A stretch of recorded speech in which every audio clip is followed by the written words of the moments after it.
Welcome back to the Deep Dive. Today, we're going to be doing something pretty interesting. I think we're going to be looking at democracy in the Western world, but through a very specific lens this time, the lens of traditional Catholicism. Okay. So we're going to be diving into a book called La démocratie chrétienne, Okay. which translates to Christian democracy, I suppose, Right. by a French Catholic priest, Meb Herry de la Souste, Okay. published all the way back in 1911. Wow. Now, you might be thinking 1911. Yeah. What could that possibly tell us about democracy today? Right. It's over 100 years ago. Exactly. But this book was written during a really interesting time, a time of intense debate within the Catholic Church, particularly surrounding this emergence of what was called the Christian democratic movement. And some of those arguments that they were having back then might sound very familiar to you today. Okay. I'm intrigued. Yeah. So, tell me about this priest and his perspective. Yeah, so what's really fascinating about his perspective is that it stems from this belief in the Catholic Church as the sole defender against a very real spiritual war. A spiritual war. Yeah. Okay. That has been raging, he would say, for centuries. Wow. And he saw this war playing out in the political and social upheavals of his time. Okay. And the book is essentially a warning cry, a call to return to what he believed were the true principles of Christian civilization. So let's set the stage a bit. Yeah. What was happening within the church that Yeah. prompted him to write this book? You mentioned this Christian democratic movement. Yeah. What was that all about, and why did he see it as such a threat? So the late 19th and early 20th centuries was a period of just immense change in Europe, Of course. the Industrial Revolution. Yeah. And the Catholic Church was grappling with how to adapt to this rapidly modernizing world. Okay. And this Christian democratic movement emerged, and they were advocating for engagement with democratic processes and seeking to address social issues through political means. But for de la Souste, this was a dangerous compromise. Interesting. There's blurring of lines between the spiritual and the temporal. He saw it as a departure from the church's traditional role. Absolutely. He believed that the church's primary mission was spiritual, Okay. focused on guiding souls towards salvation. Right. He felt that by engaging in politics and forming alliances with secular groups, the Christian Democrats were essentially diluting the church's message and undermining its authority. So he was concerned about the church losing its distinct voice and purpose. Exactly. Okay. He argued that true Christian influence came not from seeking political power, Okay. but from adhering to the church's teachings and living a life of virtue. Mm-hmm. He saw the Christian Democrats as straying from this path, embracing principles of liberalism and democracy that he believed were fundamentally at odds with Catholic doctrine. Can you give me a specific example of something the Christian Democrats were doing that de la Souste found particularly objectionable? Yeah, one of his major criticisms was their stance on religious neutrality in public life. The Christian Democrats advocated for working with people of different faiths and even non-believers to achieve common social goals. Right. De la Souste saw this as a betrayal of the church's mission, arguing that it implied that all beliefs were equally valid, Okay. which, from his traditional Catholic perspective, was simply not true. Right. He believed the church held the sole truth, and any compromise on that was unacceptable. So in his view, the Christian Democrats were putting political expediency ahead of spiritual truth. Yeah, that's a good way to put it. Okay. He saw their willingness to compromise as a slippery slope towards a complete abandonment of traditional Catholic principles. And he's concerned about the consequences of Yes. such a shift. And not just for the church, but for society as a whole. This debate about the role of the church in politics and society, it continues to resonate today. Doesn't it? Yeah. I mean, we see these same tensions playing out today in contemporary discussions about religious freedom, Right. secularism, Right. the relationship between faith and public life. Yeah. It seems like de la Souste's concerns, while rooted in a very specific historical context, still have a certain relevance to the dilemmas that we face today. What's striking is that it speaks to this underlying tension between the absolute claims of faith and the messy realities of a pluralistic world. Right. He was wrestling with the question that continues to challenge us today. Yeah. How do we navigate the relationship between deeply held beliefs Yeah. and the demands of a society that may not share those beliefs. And de Lassus wasn't alone in his anxieties. Right. He saw the Christian democratic movement as a symptom of a larger crisis within the church. Oh. One that he believed had its roots in a controversial figure from across the Atlantic, Father Isaac Hecker. Father Isaac Hecker. The center of what was known as the Americanist controversy. Yes, the Americanist controversy. Yeah. This takes us into some fascinating theological territory. Yeah, so Father Hecker, this American Catholic priest, Right. was seen by some as advocating for a more, how do we say, modernized approach to Catholicism. Yeah. One that emphasized personal experience and individual conscience. Interesting. Even arguing for its compatibility with American-style democracy. Okay. This idea, however, was met with fierce resistance from those who, like de Lassus, believed it threatened to undermine the Church's authority and the core tenets of the faith. So de Lassus saw Americanism as another example of this dangerous trend towards compromise and accommodation with the modern world. Exactly. He viewed it as a watering down of true Catholicism. A move away from the Church's traditional emphasis on obedience and submission to authority. Interesting. In his view, Father Hecker's ideas represented a dangerous drift toward individualism and relativism. Okay. Concepts he believed were fundamentally incompatible with the Catholic understanding of truth and morality. And this concern about the erosion of traditional values and the rise of individualism. Yeah. It's a theme that we see echoed in many conservative circles today. Isn't it? Yeah. There's often a sense that the modern world, with its emphasis on individual rights and freedoms, is somehow at odds with a more traditional understanding of morality and social order. It's a fascinating parallel, isn't it? Yeah. De Lassus, writing over a century ago, was grappling with many of the same anxieties that we see expressed today about the perceived decline of traditional values and the fragmentation of society. So we've got this backdrop of internal church divisions and anxieties about the modern world. Yeah. But de Lassus doesn't stop there. Right. He goes on to identify what he believed were the root causes of this crisis. And his analysis takes a very controversial turn.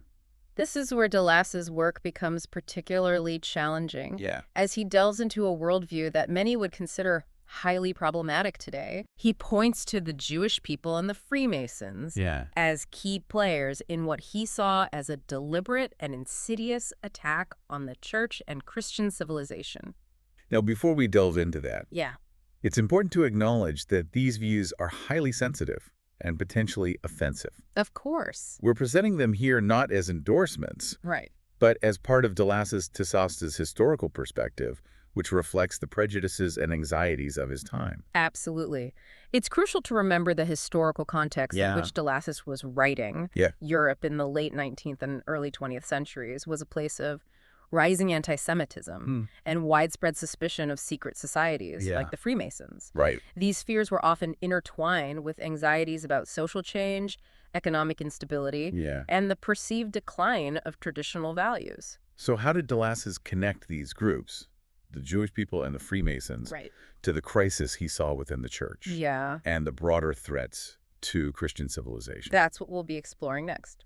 De Lassus weaves together a complex and at times disturbing narrative, linking these groups to the rise of liberalism, secularism, and what he saw as the insidious influence of modernist ideas within the church itself. It's a narrative that reflects the anxieties of his time, but also offers a glimpse into a way of thinking that unfortunately has not entirely disappeared from our world today. This raises an important question for you, the listener. As we delve deeper into de Lassus' analysis, we encourage you to consider, how do we grapple with historical perspectives that are deeply problematic, while still acknowledging the anxieties and concerns that may have given rise to them? That's the question. It's a delicate balance, but a necessary one if we are to learn from the past and avoid repeating its mistakes. Stay tuned as we continue our deep dive into the world of Meb Harry de Lassus and his traditional Catholic perspective on democracy. Okay, so we left off with de Lassus sounding the alarm about this perceived threat to the church and Christian civilization. He pointed fingers at the Jewish people and the Freemasons.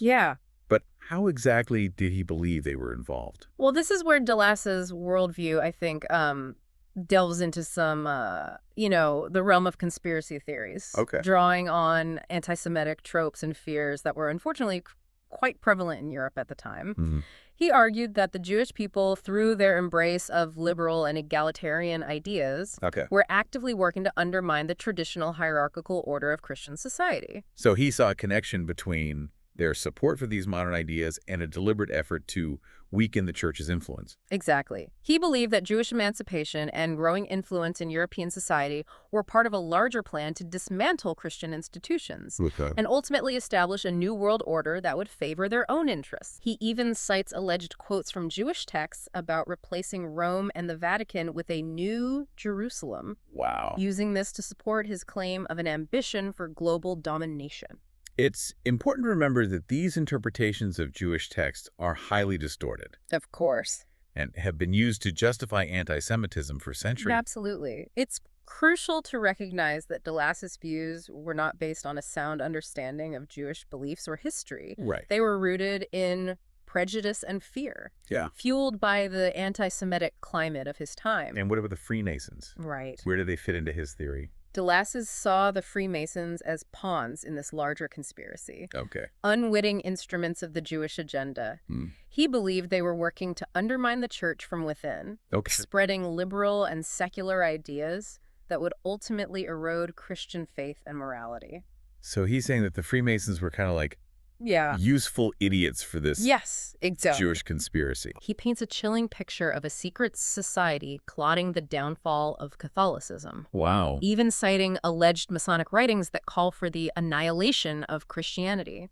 So he presents a very dark and conspiratorial view of these groups, attributing to them an almost supernatural level of power and influence. It's really striking how these kinds of conspiracy theories often emerge during times of social and political upheaval when people are searching for explanations and scapegoats for the anxieties they're experiencing. It's a recurring pattern throughout history, isn't it? It is. When faced with rapid change and uncertainty, people often gravitate towards simple explanations that identify clear enemies and offer a sense of control in a chaotic world.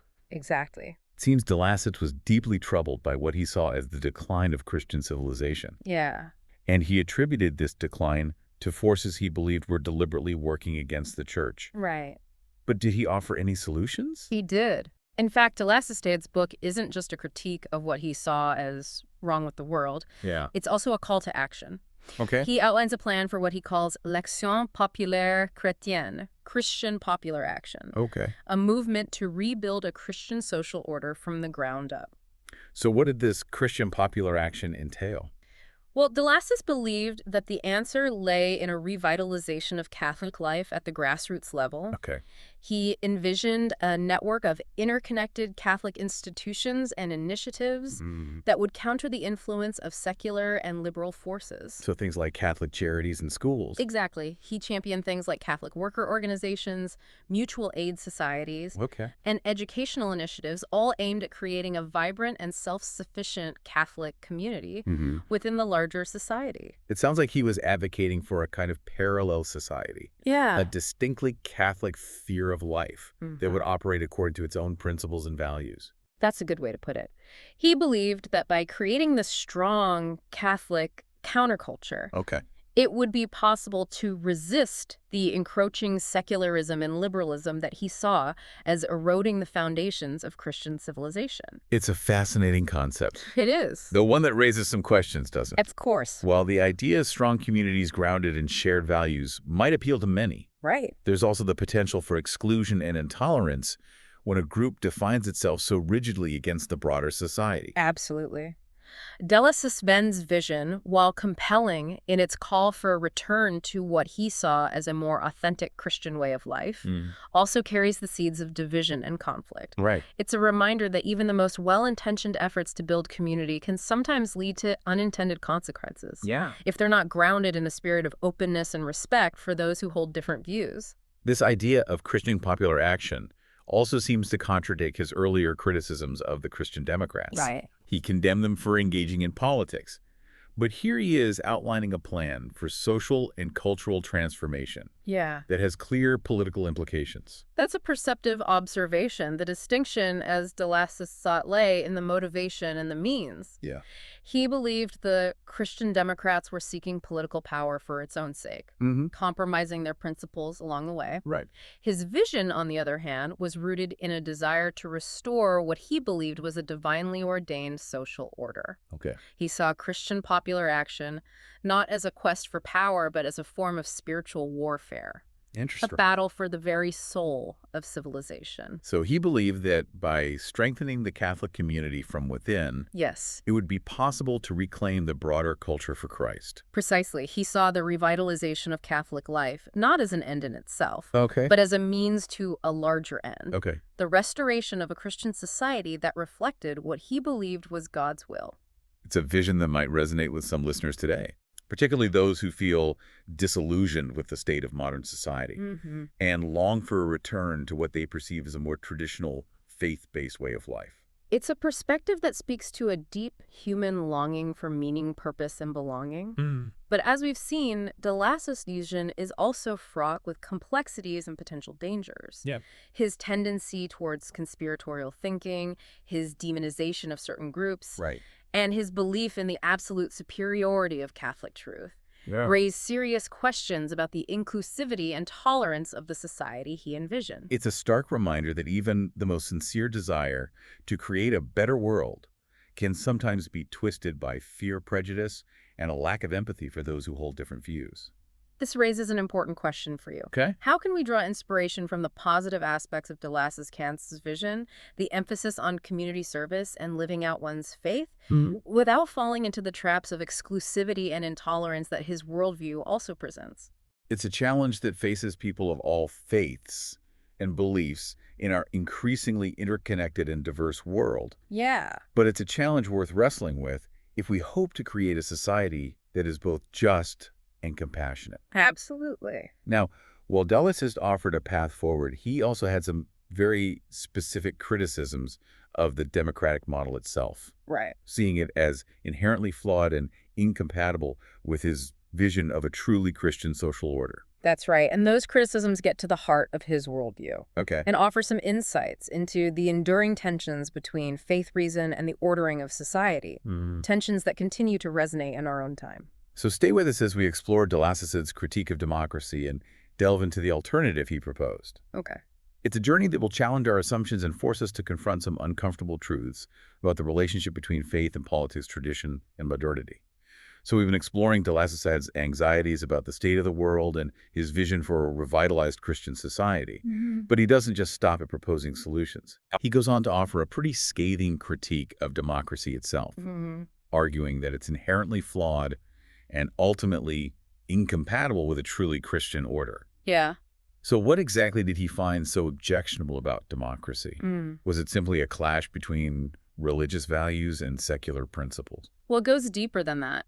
I think de Lassus' critique is rooted in his understanding of God's sovereignty. Go ahead. He believed that true authority flowed from God, and any system that sought to place human will above divine law was ultimately on a path to destruction. So for him, democracy was more than just a different way of governing. Yeah. It was a fundamental challenge to the proper order of things.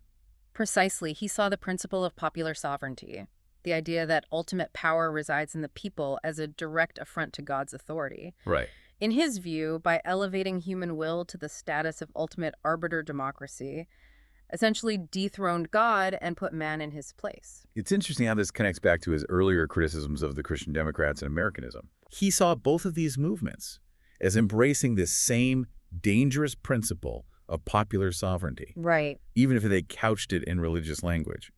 Yes, and this reveals a key theme in de Lassus' thinking: the danger of compromise. Okay. He believed that any attempt to reconcile Catholic teaching with modern democratic principles was ultimately futile and would inevitably lead to a weakening of faith and a decline of moral standards. So for him, it was an all-or-nothing proposition. Yeah. Either society was governed by God's law as interpreted by the church, or it was on a slippery slope towards chaos and ruin.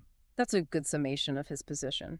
He saw evidence of this societal decline all around him. Like what? the rise of secularism, the growing acceptance of divorce and other practices he considered immoral, and the increasing influence of what he called modernist ideas within the church itself. He viewed democracy as a corrosive force, eating away at the very fabric of Christian civilization. That's a powerful image, and it captures the essence of his argument. He believed that without the guiding hand of the church and the firm foundation of Catholic morality, society would inevitably descend into chaos and conflict, each individual pursuing their own selfish desires at the expense of the common good. He seems to have had a very pessimistic view of human nature, believing that without the restraints of religion and tradition, people would inevitably succumb to their baser instincts. It's a view that has been shared by many throughout history, particularly those who see a strong connection between religious belief and social order. But isn't there a risk of oversimplifying things here? Sure. Surely not all advocates for democracy are inherently immoral or opposed to religious faith. You're right to point that out. It's important to remember that de Lassestard's perspective represents a particular and quite extreme strain of Catholic thought. While his anxieties about the challenges facing the church in the modern world were shared by many, his proposed solutions and his sweeping condemnation of democracy were highly controversial even within the church itself. So how should we as modern readers approach his work? What can we learn from it, even if we disagree with many of his conclusions? I think de Lassestard's writings, despite their flaws, offer a valuable window into a particular way of thinking about the relationship between faith, politics, and society.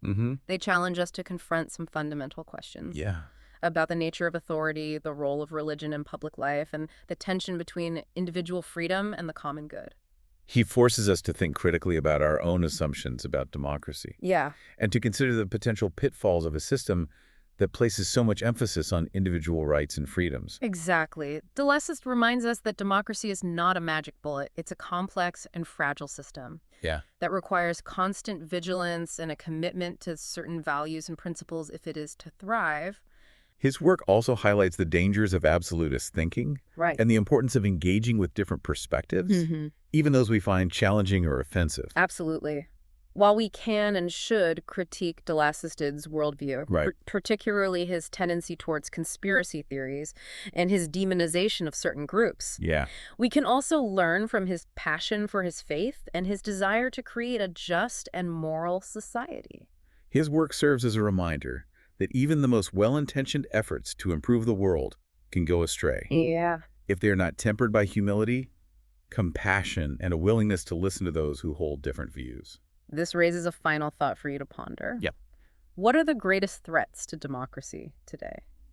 Are they external forces like de Lassestard believed, or are they internal divisions and a weakening of the very values and principles upon which democratic societies are built? That's a great question. It's a question that each generation must grapple with anew, and the answers will shape the future of our world. Well, that's it for our deep dive into the thought of Meb Harry de Lassestard and his traditional Catholic perspective on democracy. We've explored his anxieties about the modern world, his controversial theories about threats to Christian civilization, his vision for a revitalized Catholic society, and his scathing critique of the democratic model itself. It's been quite a journey. It's been a challenging but illuminating journey. Absolutely. And we hope it sparks some reflection and perhaps even a bit of self-examination. I hope so. Thanks for joining us. Until next time, keep diving.